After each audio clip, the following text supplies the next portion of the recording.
बस इतना ही।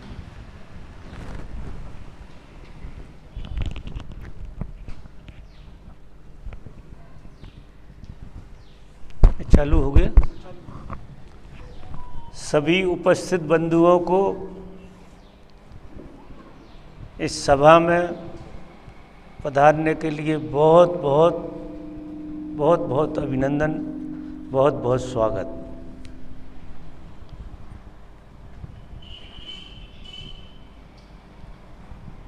किसी साधक ने ये पूछा है कि संसार में जिस तरह से हम जीते हैं और उलझे रहते हैं, उस उलझन के बीच में धर्म सध नहीं पाता। बहुत बार महापुरुषों को सुनते हैं,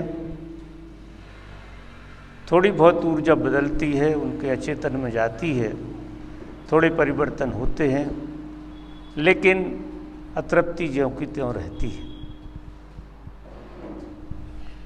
देखिए, पहली बात तो ये है कि धर्म में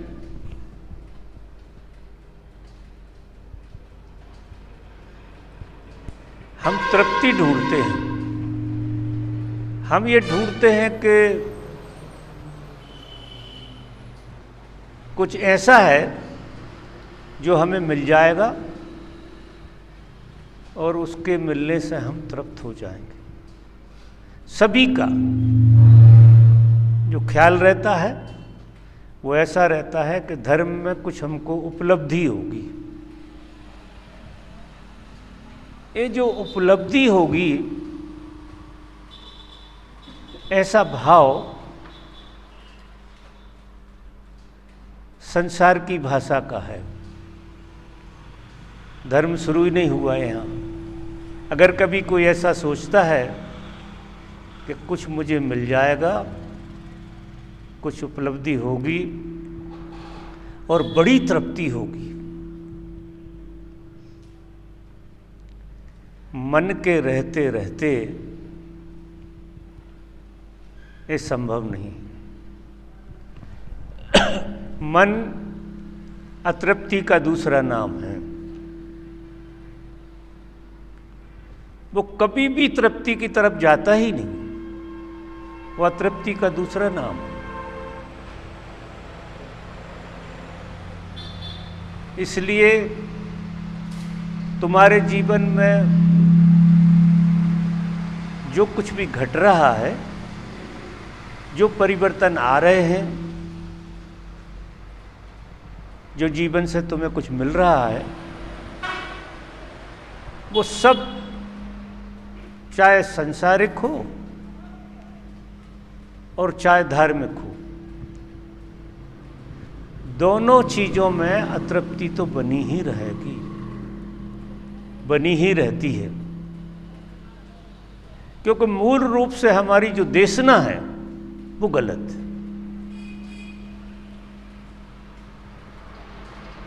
धर्म में कुछ पाना नहीं है। पाने की भाषा से धर्म का कुछ लेना देना नहीं है। धर्म है मिटने की कला, धर्म में मिट जाना।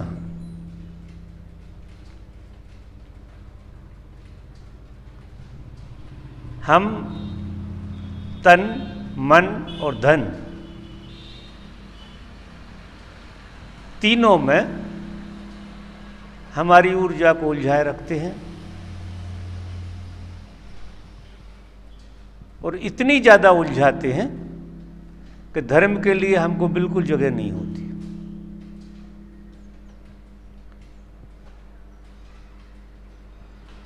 तो पहली बात तो ये है कि आपकी प्यास टटोलो। आपकी प्यास क्या है? आप जैसा मैं देखता हूं, धर्म में भी कुछ पाने के हिसाब से ही प्रवेश करते हैं। कुछ मिल जाएगा, कुछ हो जाएगा, कोई बात बन जाएगी और जीवन सुधर जाएगा। जिस तरह का ये जीवन है, काम, क्रोध, लोभ, मोह, मत्सर, इन चीज़ों से भरा हुआ, ये कभी सुधरता नहीं, ये सुधरने के लिए है ही नहीं। ये है थकाने के लिए। थोड़ा सा पानी है ना,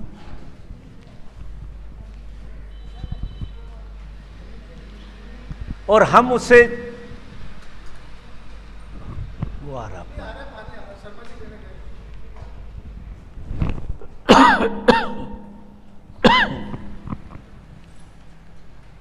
नहीं, वो ला रहे होंगे। हम जीवन को संभालने की कोशिश कर रहे हैं कि कुछ सुधर जाए। इस सुधरने वाली चीज है नहीं, इस सुधरता नहीं।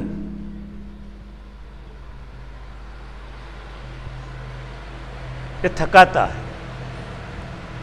अगर सच पूछो तो साधना में जो भी मित्र जाते हैं, गहराई से जाते हैं, अगर उन्हें ऐसा भ्रम है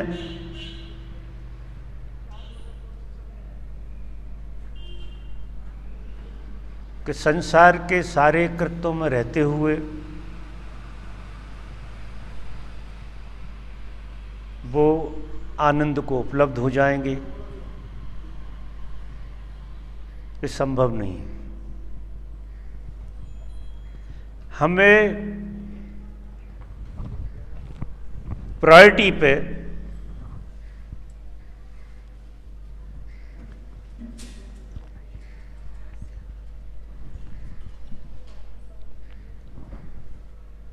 धर्म को लेना पड़ेगा। देखिए, संसार धर्म से चलता है, संसार से धर्म नहीं चलता। ये हम बातें ही भूल गए। हमें ये ख्याल ही नहीं है कि बड़ा छोटे को चलाता है, और हमें क्या लग रहा है कि संसार से धर्म चल जाएगा। अब ये बिल्कुल उल्टी बात है। संसार से आप सिर्फ थकने के अलावा कुछ भी हासिल नहीं कर सकते हैं। कारण सिर्फ इतना है, संसार में तो रहना पड़ेगा, संसार छोड़ के भाग नहीं सकते, संसार से गुजरना अनिवार्य है, सब कर्तव्यों का पालन अनिवार्य है, लेकिन प्रायोरिटी पे धर्म हो, हमारी प्रथम प्यास धर्म की हो। सत्य जो है वो धर्म हो, और माया तुम्हारे लिए खेल हो।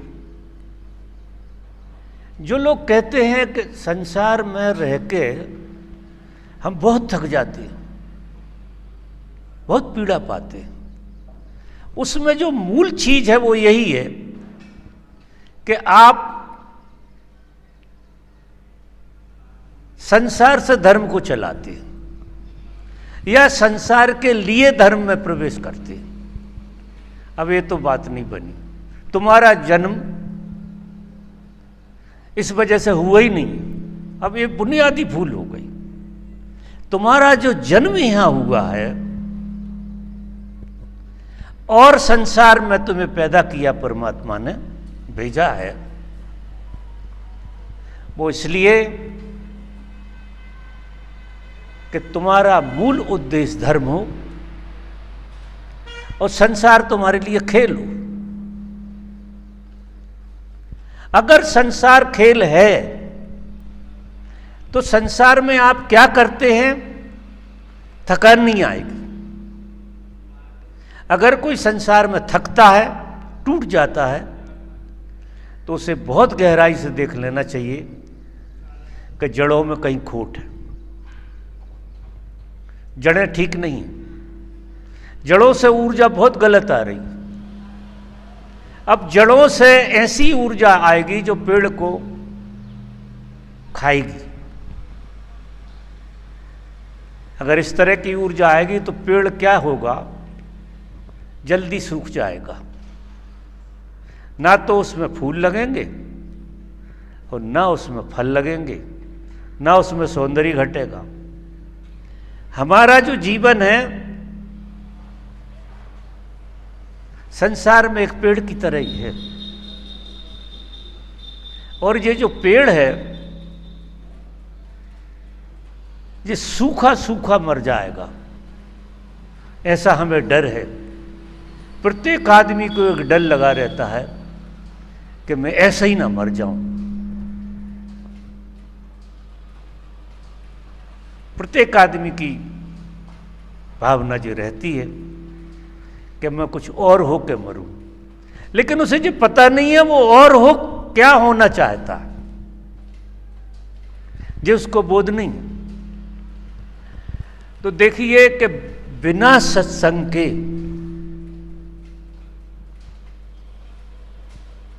आदमी को इसका स्वाद नहीं लगता। सत्संग इतना जरूरी है क्योंकि आप सीधे दुनियादारी में उलझे हुए हैं और उसका स्वाद तुमको पकड़े हुए है। उसके स्वाद के अलावा तुमने कुछ जाना नहीं है। तो वहां एक चीज मिलेगी तुम्हें अनिवार्य रूप से, वो है थकान। जीवन का थकान से कुछ लेना देना नहीं है। जीवन थका कैसे हो सकता? जीवन परमात्मा की भेंट है और परमात्मा से जुड़ा हुआ है। तुम प्रति पल परमात्मा से जुड़े हुए हो, प्रति पल। एक क्षण को भी परमात्मा तुमसे बिछड़ा नहीं है, एक क्षण को भी वो तुमसे जुड़ा है। वो तुमसे जुड़ा है, तुम उससे नहीं जुड़े। भेद जे हो गया। बड़ा खेल देखो कि वो तुमसे जुड़ा हुआ है, वो सतत तुम्हें पकड़े हुए है। ऐसे समझो कि तुम उसकी गोद में हो। इसकी थोड़ी सी लहर सत्संग में आती है। जब कोई भजन होता है, कीर्तन होता है, पूजा होती है, प्रार्थना होती है, हमारा चित्त थोड़ी देर के लिए परमात्मा का हल्का सा स्वाद, जिसे तुम आनंद कहते हो, जिसे मस्ती कहते हो, कीर्तन में मस्त हो जाते हैं लोग, आत्मविभोर हो जाते हैं। कैसे हो जाते हैं? ध्यान में भी ऐसा ही होता है। ध्यान तो सीधा सीधा मार्ग है कि आपको इस बात का पता लग जाए कि परमात्मा ने आपको घेर कर रखा है, आप परमात्मा की गोद में हैं। अच्छा, करना ज्यादा कुछ नहीं है, ये मामला स्मरण का है। तुम पहले भी परमात्मा की गोद में थे और तुम्हें पता था, तो बड़े आनंद में जीवन गुजार रहे थे। धीरे धीरे करते करते, ये सतयुग की बात है, सतयुग में हर व्यक्ति को पता होता था कि परमात्मा हमको चला रहा है, परमात्मा हमको घेरे हुए है। फिर युगों की बात, दुनिया बदली, फिर त्रेता युग आया, तो कुछ लोगों को पता लगा, कुछ को पता लगना बंद होने लगा। ये युग का प्रभाव होता है। फिर द्वापुर आया, तो द्वापुर में आधा आधा हो गया, संदेह भी जगने लगा, द्वंद्व पैदा होने लगा, शैतान शैतान को सच मानने लगा और ये इसको सच मानने लगे धार्मिक लोग। तो अब आया कलयुग। कलयुग में परमात्मा पहले 4 पैर से था, फिर 3 से था, फिर 2 से था। अभी परमात्मा कलयुग में 1 पैर से है। आप सब 1 पैर पर खड़े हो, ये स्थिति है। इसलिए थोड़ा मुश्किल हो रहा है, थोड़ा मुश्किल ये हो रहा है कि उसने पहले हमको 4 पैर पर खड़ा कर दिया था, ऐसे समझिए। तो 4 पैर पर जब हम खड़े थे तो बड़े आसपास थे, बड़े आसपास थे। हम जीते ही परमात्मा का खेल थे, दुनिया बिल्कुल परमात्मा जैसी लगती थी। फिर त्रेता में 3 पांव से खड़े हो गए, तो एक डर 3 पांव से खड़े होने में रहता ही है, तिपाया गिर सकता अगर बैलेंस खो जाए तो। फिर 2 पांव से खड़े हो गए, तो और डर, अब 1 पांव से खड़े हो गए। तो अभी हम क्या कर रहे हैं, अभी युग की भी बात है, और हम सब क्या कर रहे हैं कि चूंकि 1 पैर पे खड़े हो तो आपको सतत संभालना पड़ेगा। आपको कहीं भी गिर जाओ, सतत संभालना पड़ेगा। बड़ी तपस्या चाहिए, कलयुग में बड़ी तपस्या चाहिए। सतयुग में इतनी जरूरत नहीं थी, त्रेता में इतनी जरूरत नहीं थी, द्वापर में नहीं, लेकिन कलयुग में तो आपको सतत स्मरण की जरूरत है। तो ये जो ध्यान की विधियां हैं, ये कलयुग के लिए, कलयुग में, आज के युग में जहां हम बैठे हुए हैं, इसमें ध्यान की विधि रामबाण है। ये तुम्हें इतने जल्दी पता लगने देगी कि परमात्मा, भले ही तुम 1 पैर से खड़े रहो, अगर तुम्हें ये पता है कि परमात्मा तुम्हें घेरे हुए, तो कहाँ 1 पैर हो, कहाँ 4 पैर, और कहाँ 3 पैर हो, कहाँ 2 पैर, बात ही खत्म हो गई। क्योंकि तुम्हें संभालोगे तो दिक्कत आएगी। तुम्हें वो संभाले है, अगर ऐसा बोध जग जाए तो 1 पैर से खड़े रहो, कलयुग में खड़े रहो। तुम्हें कलयुग है ही नहीं, मैं ऐसा मानूंगा कि किसी को कलयुग बलयुग नहीं है। ये मूल बात ये है कि 1 पैर से होने के कारण हम इतना संभाल रहे हैं, इतना संभालते हैं, हम इतना धन कमाना चाहते हैं कि हमारी 3 पीढ़ी के काम आए, 3-4 पीढ़ियों के काम। खुद के लिए तो हर आदमी पे इतना पर्याप्त है कि वो जी लेगा। मजा देखो, मैं ऐसे लोग देखता हूँ कि खुद के लिए तो सबके पास बहुत बढ़िया, लेकिन 3 पीढ़ी का इंतजाम, सब कमा के छोड़ जाना चाहते हैं। अधिकतर मैं ऐसा देखता हूं कि कमा के छोड़ जाना। अब तुम इसमें तो थकोगे ही, क्योंकि तुम्हारी वृत्ति ये है कि कमा के मैं अपने बेटों को, बेटों के बेटों को, सबको छोड़ के जाऊं। अपने तक कमाने की अगर बात होती और तुम्हारे होते होते तुम्हारे बेटा जिंदा थे, उनको पालने पोसने की भी बात होती तो मैं मान जाता। लेकिन तुम्हारे पोता पोतियों के भी काम आ जाए, तुम इतने जोर से लगे हुए हो, थकोगे नहीं तो क्या करो, थकोगे ही। कभी समझने की कोशिश करो कि मैं कर क्या रहा हूं। और जीवन मिला है आनंदित होने के लिए, और आनंद आपकी जिंदगी में जब तक ये समझ पैदा नहीं हो जाए, चाहे तुम 1 पांव से खड़े रहो, आधे पांव से खड़े रहो, लेकिन तुम्हें ये बोध घट जाना चाहिए कि परमात्मा तुम्हें 24 घंटे घेरे हुए है, तुम परमात्मा की गोद में हो। सारे सत्संग, सारा ज्ञान, सारा ध्यान हमको ये एक बोध कराने के लिए है। ये एक बोध घट जाए कि तुम परमात्मा के घेरे में हो, गर्भ में हो, तो बिल्कुल गर्भ। वो इतना प्रेम करता, तुम्हें ऐसे पैदा नहीं किया, परमात्मा ने ऐसा पैदा नहीं किया है तुम्हें। और देखो तुम कितने ऊट पटांग चलते हो, फिर भी जिंदे रहते हो। कृपा देखो उसकी, करुणा देखो उसकी इतनी करुणा है कि तुम बिल्कुल शीर्षासन करके चल रहे हैं। अभी तो 1 पांव से भी नहीं खड़े, शीर्षासन कर लिया, सर के बल खड़े हो गए। अब और मुसीबत हो गई। 1 पांव से भी थोड़ा संतुलन रहता, लेकिन सर के बल खड़े हो गए। और सर के बल खड़े होकर दौड़ना चाहती है, चाहे हमारी दौड़ने की है खड़े सर के बल। तो जो आदमी सर के बल खड़ा है वो दौड़ेगा तो क्या करेगा? गिरेगा, वो नीचे गिरेगा। सब थक जाते हैं, सब थकेंगे, कोई उपाय नहीं है। आप जब तक ये दृष्टि साफ नहीं कर लेते, चाहे ध्यान से करो, चाहे सत्संग से करो, चाहे भजन कीर्तन से, और बिना सत्संग के ये सूत्र हाथ आएगा नहीं।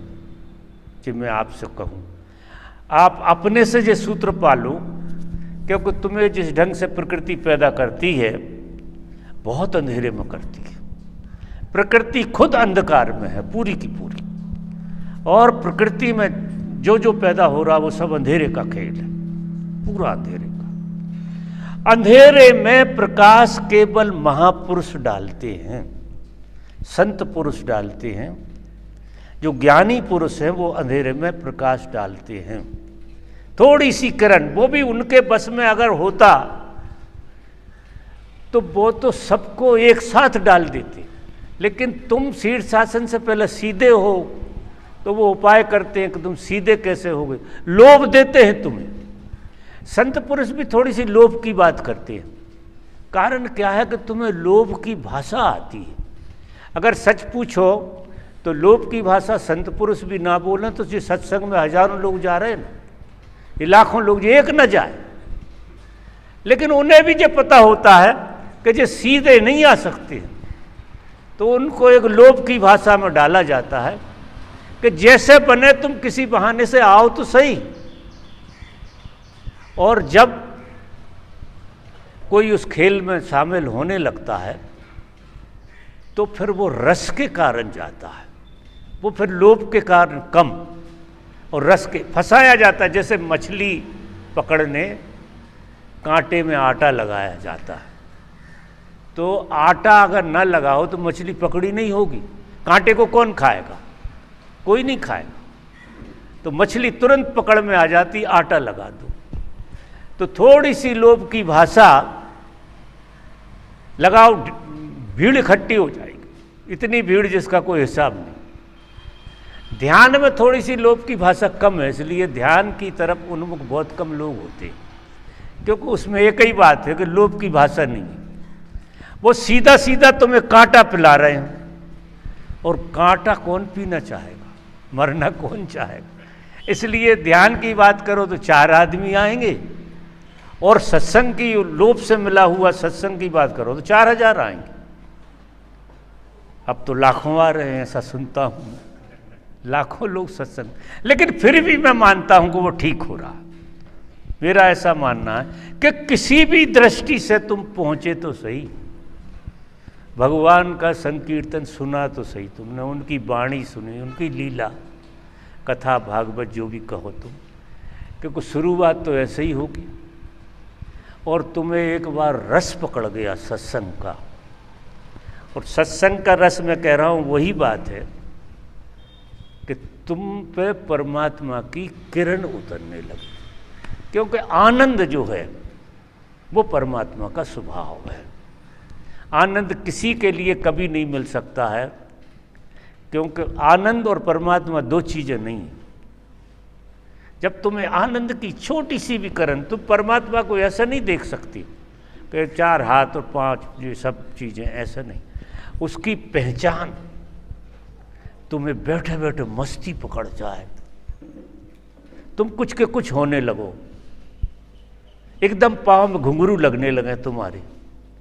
लगते हैं जब हम कीर्तन करते हैं, मौज से डूबते हैं उसकी तरफ, तो हमारे पैरों में थोड़ी देर के लिए घुंघरू लग जाती है। अब उस बात को भी लोग समझ नहीं पाती, तो सत्संग बहुत जरूरी है कि वो विज्ञान समझ में पड़ जाए कि ये घुंघरू लगे कैसे, ये जो खेल हुआ जो कैसे हो गया। तो वो विज्ञान अगर लग जाए कि परमात्मा की मौजूदगी आप पे पड़ गई, उसकी मौजूदगी पड़ गई, इसलिए ये खेल हो गया।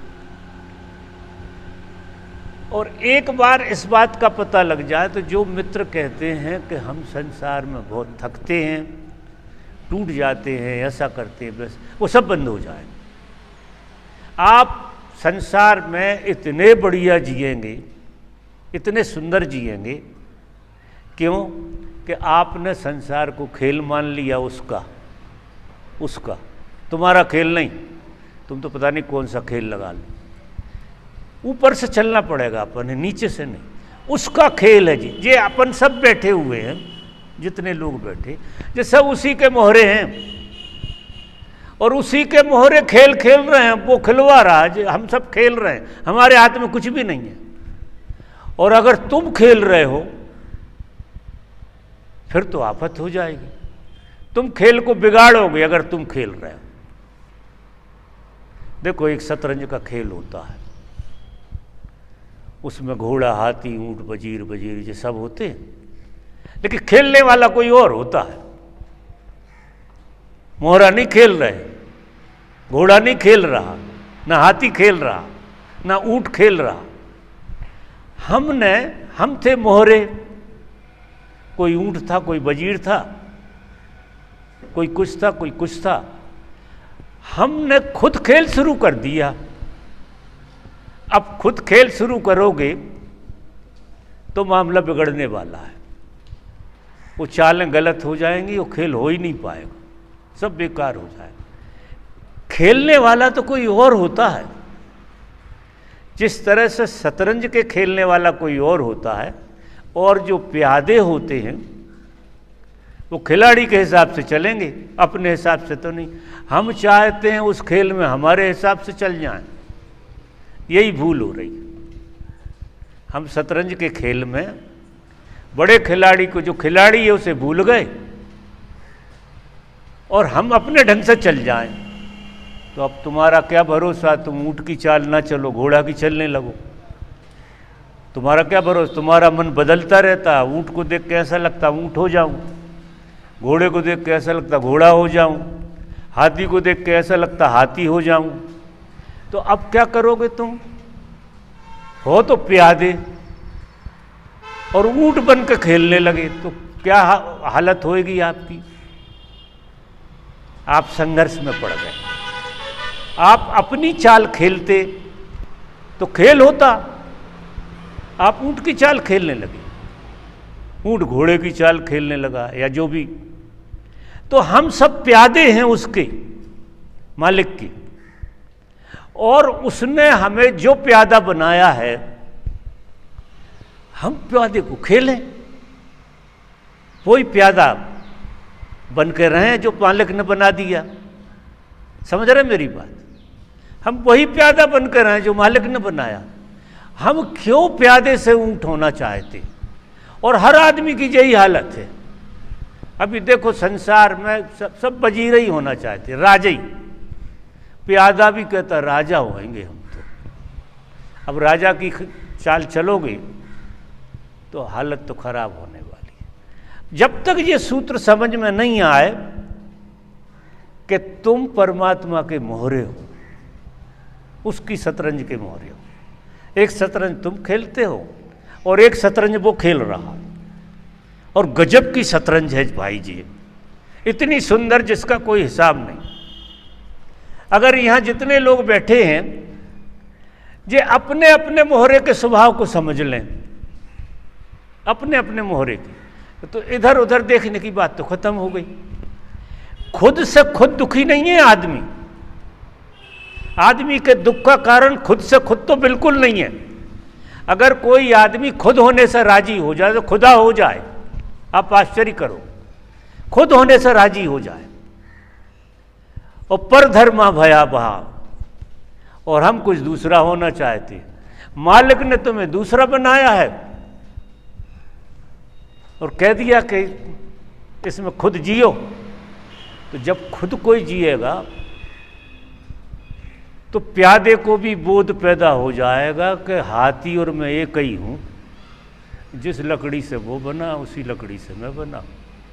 और हाथी में मुझ में भेद कर तुम्हें हाथी क्यों होना चाहूं? क्या जरूरत पड़ रही? क्योंकि हाथी में मुझ में भेद ही नहीं है। राजा में और मुझ में बिल्कुल भेद नहीं है। प्रजा और राजा एक हो जाएगी अगर वो सेल्फ कॉन्शियस हो जाए, इतना कॉन्शियस हो जाए वो अपने में कि वो एक बात को पूरी तरह से समझ ले, और वो अपने स्वभाव में अगर वो जिएगा तो वो सेल्फ कॉन्शियस हो जाएगा। और सेल्फ कॉन्शियस जैसे ही वो हुआ तो फिर घोड़ा होना क्यों पसंद करेगा? वो तो प्यादा होना और घोड़ा होना एक ही बात है, कोई भेद तो है नहीं, क्योंकि बने सब किस चीज़ से? अब ये हम सब जो बने हैं ये सब परमात्मा ऊर्जा से बने हैं, चाहे स्त्री हो, चाहे पुरुष हो, चाहे बच्चा हो, चाहे गोरा हो, चाहे काला हो। जे खेल के मोहरे अलग अलग चाहिए, क्योंकि खेल में एक ही मोहरा अगर एक से ही मोहरे अगर हो गए सारे तो फिर खेल नहीं हो सकता। ज़्यादा से ज़्यादा 2 घोड़े हो सकते, वो चल जाएगा 2-2 मान लो खेल के लिए, लेकिन खेल के लिए मोहरे को अलग होना ही पड़ेगा। अगर खेल खेलने के लिए वजीर के सामने प्यादा ना हो और प्यादे के सामने वजीर ना हो तो खेल का मजा नहीं आएगा। तो ये संसार में खेल का मजा है, ये सारे अच्छा हम क्या है वो खेल तो भूल गए और हकीकत मान ली हमने कि हम तो प्यादे हैं और ये वजीर हैं। अब हम कैसे वजीर हो जाएं, उस चक्कर में हम फंस गए। अब उसमें फंसोगे तो तुमने शतरंज अपने हाथ से बना ली तो वो शतरंज तो नहीं होगी, विध्वंस हो जाएगा, उपद्रव हो जाएगा। तो मेरा ऐसा मानना है, वही सब लोगों से निवेदन रहता है कि धर्म की पहली शर्त है कि तुम जहाँ खड़े हो, जैसे भी हो, जो भी हो, तुम राजी हो जाओ। मालिक की गजब कृपा हुई है तुम्हारे ऊपर, जो उसने तुम्हें बनाया, ये बड़ी बात हो गई। उसने तुम्हें बनाया और उसने तुम्हें चुना खेल के लिए, उसके खेल के लिए उसने तुम्हें चुना। तो इससे ज़्यादा क्या चाहिए? इससे ज़्यादा आदमी को क्या चाहिए कि आपको जो पैदा हुए हो, आप अपनी मर्जी से पैदा हो गए क्या? कोई अपनी अपनी मर्जी से पैदा हो सकता है? आप दिखा दो पैदा हो गए, पैदा तो हो ही नहीं सकते अपनी मर्जी से। तुम पैदा हुए हो उसकी मर्जी से, खेल ये है। लेकिन तुम ये भीड़ में ये खेल में मोहरे देख देख के पाखंडी हो गए कि जो तुम्हें होना चाहिए उससे राजी नहीं हो। अब आदमी की पीड़ा ये है कि जो वो है उससे राजी नहीं होना चाहता। महाराज भी श्री 104 हैं तो 108 होना चाहेंगे, और पता नहीं एक और भी आगे होती होगी डिग्री। मतलब सब इस खेल में लगे हुए। सीधे कोई जैसा है वैसे स्वीकार के अगर जियो तो तुम परमात्मा की गोद में खड़े हो। मजा देखो। और फिर राजा भी परमात्मा की गोद में खड़ा है, प्यादा भी खड़ा है, हाथी भी खड़ा है, वजीर भी। अब कहाँ प्रतिस्पर्धा रही? अब तो आनंद ही आनंद है, हरि आनंद आनंद आनंदम है हर जगह।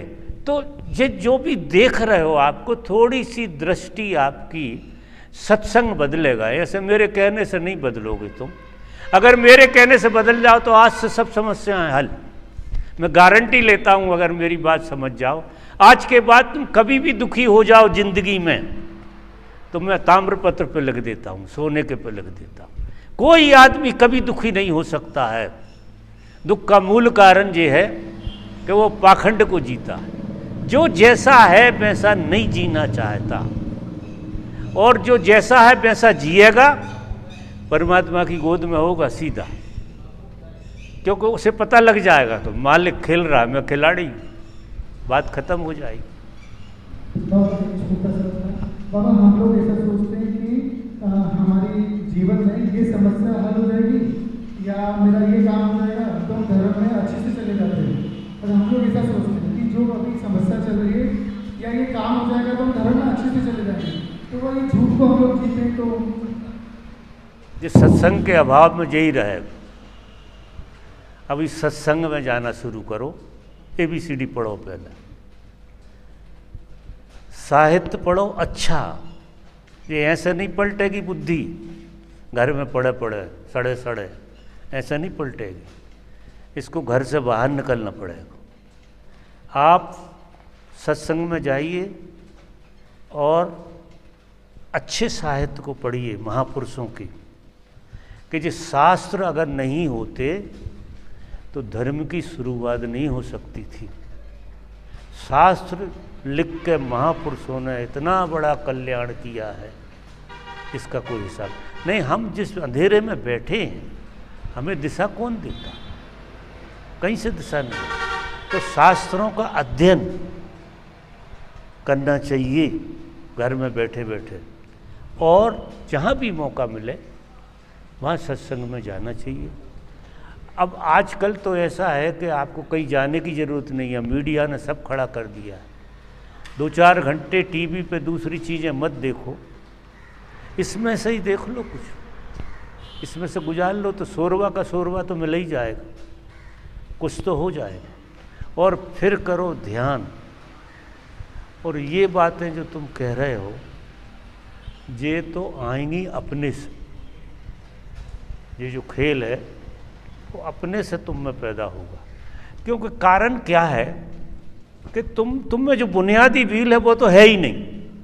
जो तुम मान रहे हो वो भूल नहीं है। तुम जो कह रहे हो कि ऐसा कर लूँगा तो ऐसा सुधर जाऊँगा, ऐसा, ये ऐसी पहेली है कि ये कभी हल होने ही वाली नहीं। ये दिशा ही गलत है कि मेरा ऐसा काम हो जाएगा तो मैं ऐसा हो जाऊँगा। ये बिल्कुल बेकार की बात है। ये तुम दूसरा ही मोहरा होना चाह रहे हो। तुम जब तक अपने होने से राजी ना हो जाओ, अपने होने से, और अपने होने को परमात्मा की गिफ्ट मानो, ऐसा अपन से शुरू करो, और फिर ऐसा ही इनको देखो, ऐसा ही इनको देखो कि ये परमात्मा के होने का ढंग है। और मनुष्य ही नहीं, कुत्ता बिल्ली भी परमात्मा के होने का ढंग है, क्योंकि वो तो अनंत विस्तार है। वो इतना बड़ा विस्तार है कि चींटी से लगा के हाथी तक उसी के होने का ढंग है। जंतु से लगा के आखिरी जंतु तक, पेड़ पौधों से लगा के हर एक चीज उसने सिर्फ ड्रेस बदल ली, नए नए परिवेश में खड़ा हो जाता है। आप भी कुछ नहीं है, परमात्मा के कुर्ते हो, और कुत्ता बिल्ली भी परमात्मा के कुर्ते हैं। और जो जिस कुर्ते को पहन लेता है वो उस गुण से बन जाता है। ये भूल हो गई। वो प्रकृति ऐसा करती है कि जिस कुर्ते को तुमने पहन लिया उसी गुण से बन गए। कुत्ता कुत्ता के गुण से बन गया, बिल्ली बिल्ली के से बन गई, वो तो नहीं छूट सकती। लेकिन मनुष्य जो है उसे ज्ञान दिया है, अच्छे बुरी की पहचान दी है, तो मनुष्य इस जाल से छूट सकता है, कि वो अच्छी तरह से छूट सकता है कि तुम जो हो अपने में चिंतन करो, चिंतन, और सारी दुनिया को देखो भी कि जो तुम करना चाह रहे हो वो दूसरे कर चुके हैं, फिर भी उतने ही उपद्रव में है जितने में तुम हो। जो तुम कह रहे थे कि मेरा पूरा हो जाए, दूसरे का देख लो ना, उसका तो हो गया पूरा। तुम्हें 1 करोड़ की जरूरत, दूसरे पे 100 करोड़ है, वो भी तुम जैसा ही रो रहा, शायद तुमसे ज्यादा रो रहा है, तो क्या उसका उद्धार हो गया? ये उद्धार का रास्ता ही नहीं है। उद्धार का रास्ता है राजी हो जाना अपने से। जैसा मालिक ने बनाया है, तुम अपने से पैदा नहीं हुए, जैसा मालिक ने बनाया वैसे तुम होने को राजी हो जाओ कि तेरी बड़ी कृपा, तूने बनाया तो सही, ये क्या कम है? अगर उससे राजी हो जाओगे तुम्हारे होने से, तो तुम रियलाइज होने लगोगे और ये बातें खत्म हो जाएंगी। क्योंकि तुम्हें हाथी तो दिखेगा नहीं, लकड़ी है, हाथी थोड़ी दिखेगा, दूसरा लकड़ी है। ऐसे ही तुम्हें परमात्मा ने बनाया, दूसरा भी परमात्मा लगेगा कि इन्हें भी परमात्मा ने बनाया, इन्हें भी बनाया, और वहां तो भेद है नहीं। अभेद का खेल है परमात्मा के, वो रूप कैसे ही हो लेकिन अंदर आत्मा तो एक, अभेद है बिल्कुल। तो अब तकलीफ कहाँ हो गई बताओ आप? एक आदमी दुखी संसार में मेरी दृष्टि में तो नहीं है। वो अब फंसे हो, सपना देख रहे हो, सपने की माया में फंसे हुए हो, हकीकत में नहीं। हकीकत में तो तुम मर जाते, 70-80 साल जी कैसे लेते, इतने कष्ट में हो। मजा देखो इसका, तुम कष्ट का भी सपना देखते रहते हो। हकीकत में कष्ट होता तो काम ही निपट गया होता। हकीकत में तुम उसकी गोद में हो, और जो तुम व्यवहार कर रहे हो वो सपने का व्यवहार है, वो सच्चा व्यवहार ही नहीं है। और दूसरा भी सपने का ही व्यवहार कर रहा, हकीकत में व्यवहार हो ही कहाँ रहा। तो फिर तो ये तकलीफें होंगी ना। ये कोई नहीं है दुखी, मुझे तो एक भी नहीं दिखता दुखी संसार में। दुख की कभी कोई बातें करते हैं तो मैं मुंह इधर कर लेता, तो भाई मुझे तो दिखाई दे नहीं रहा कि तुम दुखी हो। तुम कैसे दुखी हो सकते हो? तुम परमात्मा के पुत्र हो, और दुख का परमात्मा से लेना देना दूर दूर तक नहीं है। परमात्मा का बिछोह दुख का कारण हो सकता है, तो उसका हम निदान बताते हैं, उसकी समझ देने की कोशिश करते हैं कि अगर तुम शीर्षासन छोड़ दो, वो शीर्षासन वाली बात कही तुम। अच्छा, हम समझाते हैं फिर भी प्रश्न शीर्षासन का ही निकलते, सीधा निकलता ही नहीं है। बड़ा मजा देखो आप। तो चलो ठीक है, आज के लिए इतना ही बहुत है। मेरी बातें इतने प्रेम से सुनी, उसके लिए मैं बहुत अनुग्रहित, तो बहुत बहुत धन्यवाद देता हूँ आपके लिए।